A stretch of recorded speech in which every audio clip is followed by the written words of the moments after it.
নমস্কার বন্ধুরা, আমাদের হেসের আরেকটি ভিডিওতে আপনাদের সকলকে স্বাগত জানাই। আজ আমি বানাবো চিকেন কারি। এই রেসিপিটা বাচ্চা থেকে বয়স্ক আপনারা সবাইকেই বানিয়ে দিতে পারেন। চলুন শুরু করা যাক। এখানে আমি প্রথমেই আলুগুলোকে দু টুকরো করে কেটে নুন হলুদ দিয়ে ভালো করে ভেজে নেব। আলুটা বেশ লাল লাল করে ভাজা হয়ে গেলেই আমি দিয়ে দেবো জিরে ফোড়ন ও দিয়ে দেবো পেঁয়াজ কুচি।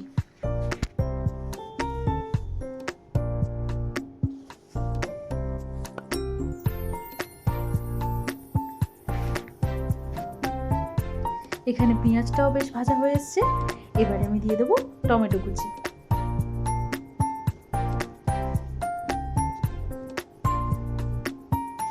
পেঁয়াজ আর টমেটোটা ভাজতে থাকুক, আমরা ততক্ষণ ছট করে একটা পেস্ট বানিয়ে নিই। পেস্টের মধ্যে আমি দেব আদা, রসুন ও জিরে। আমি কিন্তু এখানে কোনো প্রকার লঙ্কা ব্যবহার করিনি। এই যে পেস্টটাও দেওয়া হয়ে গেছে, আর উপর থেকে দিলাম গরম মশলার গুঁড়ো আর ধনে গুঁড়ো। এবারে আমি দিয়ে দিলাম কিছুটা টক দই ব্লেন্ড করে। মশলাটা ভালো করে কষা হয়ে গেলে আমি দিয়ে দেবো ধুয়ে রাখা চিকেন আর ভেজে রাখা আলু। এবারে দিয়ে দেবো ঢাকা। যতক্ষণ ঢাকা দেওয়া থাকবে মনে রাখতে হবে আঁচটা কিন্তু কম করা যেন থাকে।